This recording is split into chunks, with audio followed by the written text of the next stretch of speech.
Bonjour à tous, vous écoutez Jade FM, vous nous écoutez en vraie radio sur le 99.7 pour l'ensemble du pays de Ré, la totalité du littoral de la Loire-Atlantique.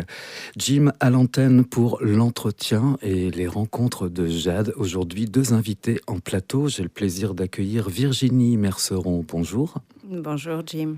Vous êtes accompagnée de Noël Joannick. Bonjour. Bonjour Jim. Et vous êtes toutes deux cofondatrices d'une association.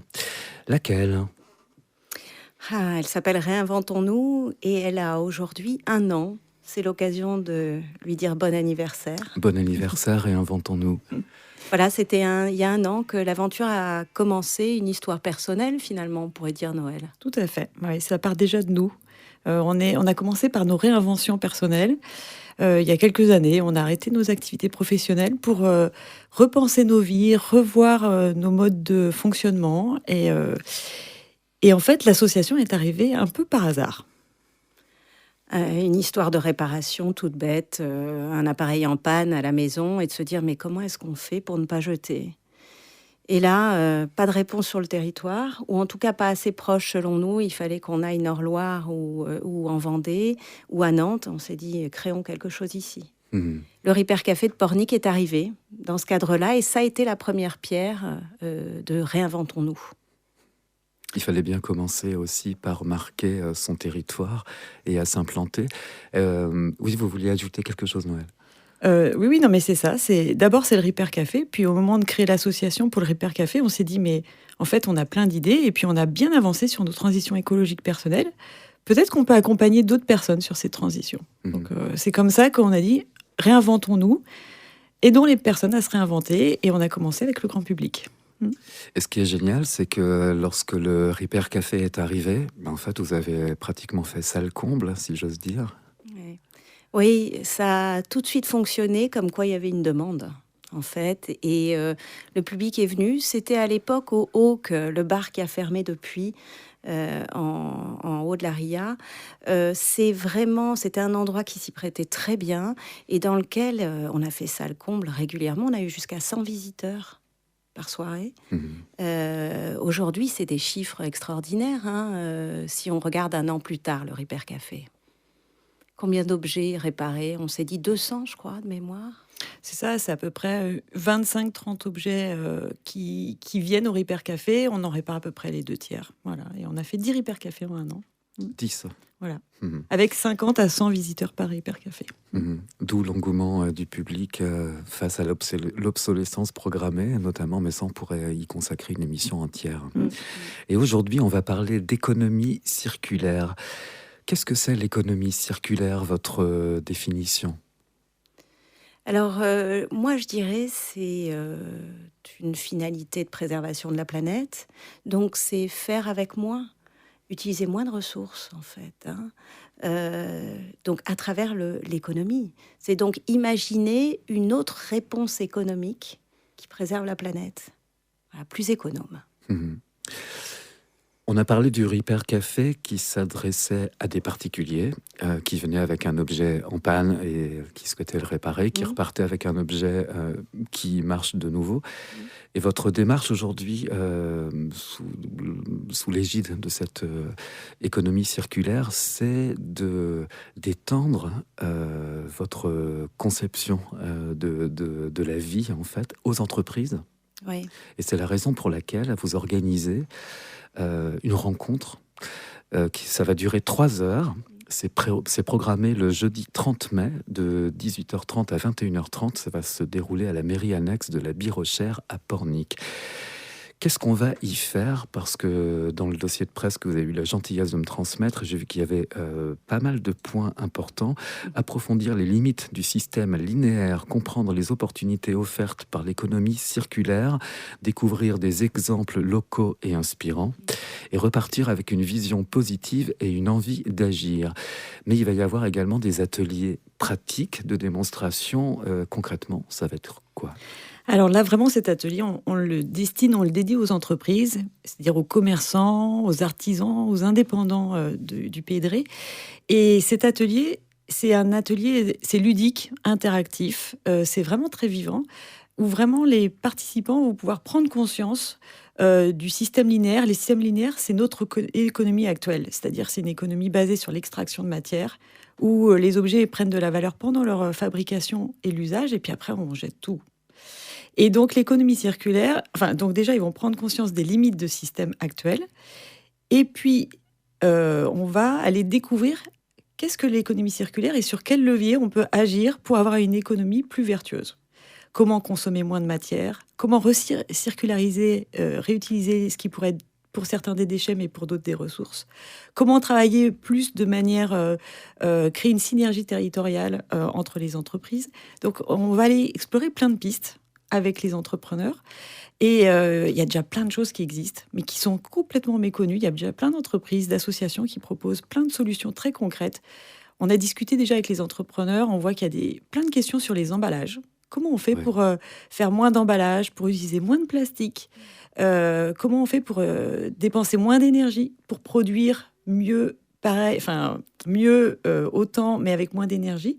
Il y a plein de solutions qui existent. Donc l'idée, c'est de leur faire découvrir ce qui existe, et puis ensemble, commencer à réfléchir, peut-être, parce qu'il y en a, leurs déchets, ça peut être des ressources pour d'autres. Donc comment on peut créer des liens sur le territoire pour créer une économie plus vertueuse pour tout le monde. Ça consiste également à donner des idées, à découvrir des manières différentes de ne pas gaspiller, par exemple. Exactement. Et simplement donner l'idée que c'est possible. Tiens, moi, à mon niveau, je peux le faire. C'est ça. Déjà de prendre conscience des impacts, de donner des idées, et puis oui, d'échanger des pistes concrètement, mais pas que pour dépenser moins de ressources ou faire moins de déchets, mais aussi pour faire plus d'activités, parce qu'il y a des nouveaux modèles, des nouveaux business models pour faire de l'activité, mais qui sont vertueux. Donc c'est là aussi on va pouvoir leur donner des pistes. Est-ce qu'on peut avoir des exemples ? Oui, j'en ai un là, parce qu'on a dans nos réseaux une joaillère à Pornic, qui déjà travaille de manière très durable, avec de l'or recyclé. Elle choisit des filières éthiques pour ses diamants. Et par exemple, une manière, on a réfléchi avec elle, une manière pour faire développer son activité, ça serait de proposer, par exemple, de la location de bijoux. Ça, c'est une autre manière, en fait, de développer son activité professionnelle. C'est au lieu que les gens achètent et soient propriétaires, en fait, ils louent l'usage. Et donc, on peut louer une parure de bijoux pour un week-end, pour une soirée. Et comme ça oblige pas à produire plus de bijoux, mais on intensifie l'usage de l'objet. Vous parlez également qu'il y aura vous allez proposer un atelier d'intelligence collective ludique et interactif. Alors, concrètement, il va se passer quoi ? C'est un jeu de plateau ? C'est quoi ? Alors, en fait, sur cette soirée du 30 mai, on va se baser sur ce qu'on appelle la fresque de l'économie circulaire. C'est un outil qui existe, qui a été créé par deux femmes extraordinaires. Je vais écorcher leur prénom, alors j'ose pas le dire, mais vous trouverez ça sur la fresque de l'économie circulaire, qui ont beaucoup documenté les outils. C'est une base de fresques. Je ne sais pas si vous avez entendu parler de la fresque du climat. Il y a plein de fresques. Donc c'est une base de jeu de cartes, en fait, avec, on va dire, un positionnement de ces cartes, des questionnements, et puis une sorte d'énigme, en quelque sorte. Et on construit comme ça cette économie actuelle et l'économie circulaire avec ce jeu de cartes. Donc il est éprouvé, il est rodé. On s'est formé à ce genre d'animation les mois passés.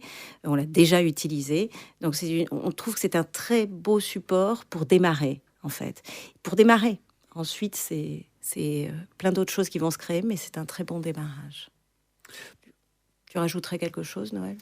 Nous, on a choisi l'économie circulaire parce qu'on trouve que c'est un outil pragmatique pour les entreprises. On a essayé plein de choses, mais pour inviter les entreprises à aller plus loin dans leur transition écologique, on trouve que cet outil, il parle de leurs enjeux, il parle de leurs ressources. Et c'est pour ça qu'on trouve qu'on démarre par ça, parce qu'on trouve que c'est un bon moyen de réfléchir et de se mettre en mouvement. 3 heures d'atelier, donc. Est-ce qu'il y a...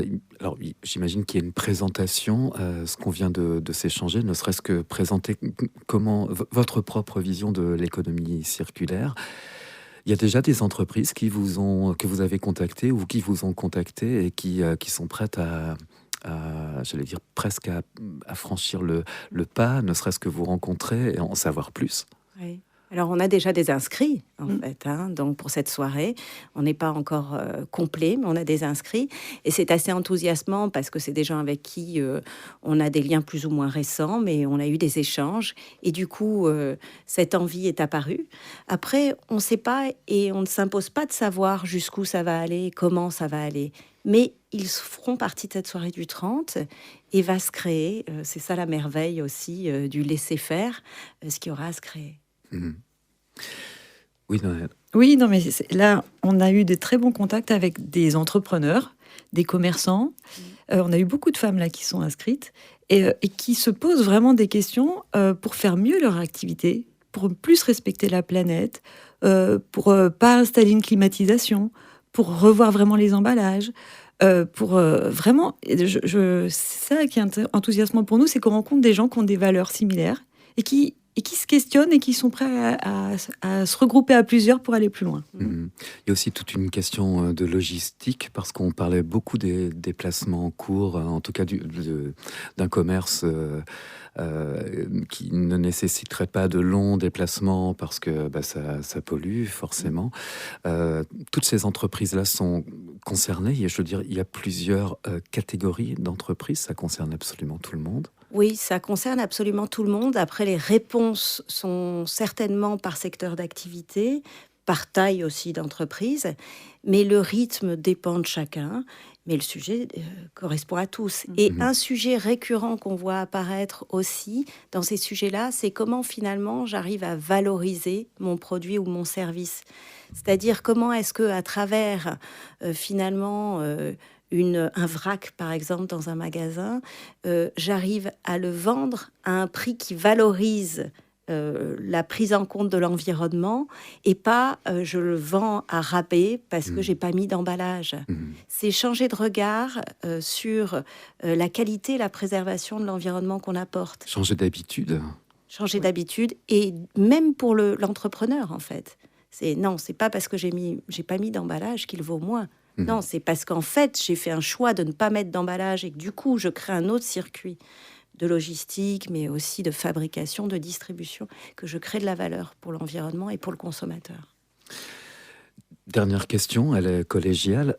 C'est dans l'air du temps?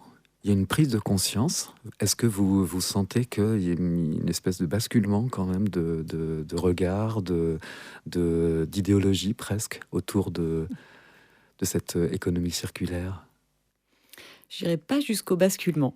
Ça serait trop beau. Ça aurait été très beau.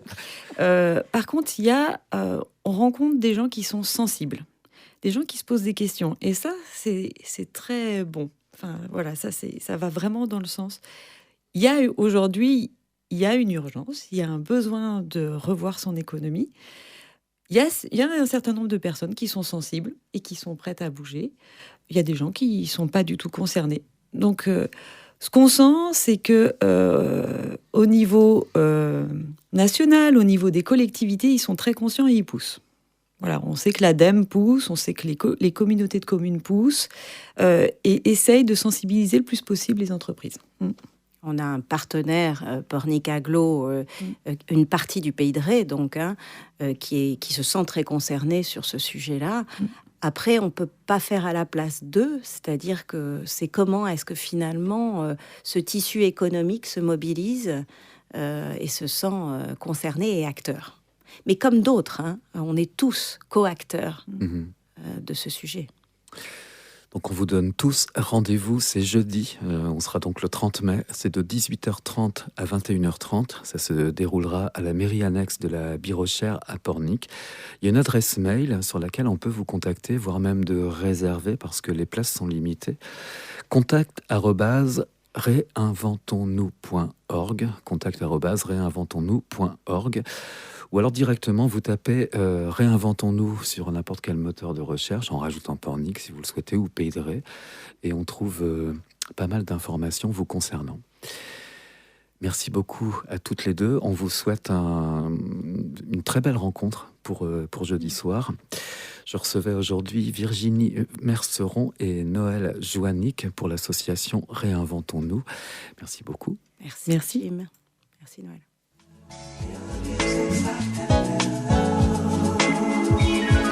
Jade Rencontre, c'est tous les jours à 13h et 19h.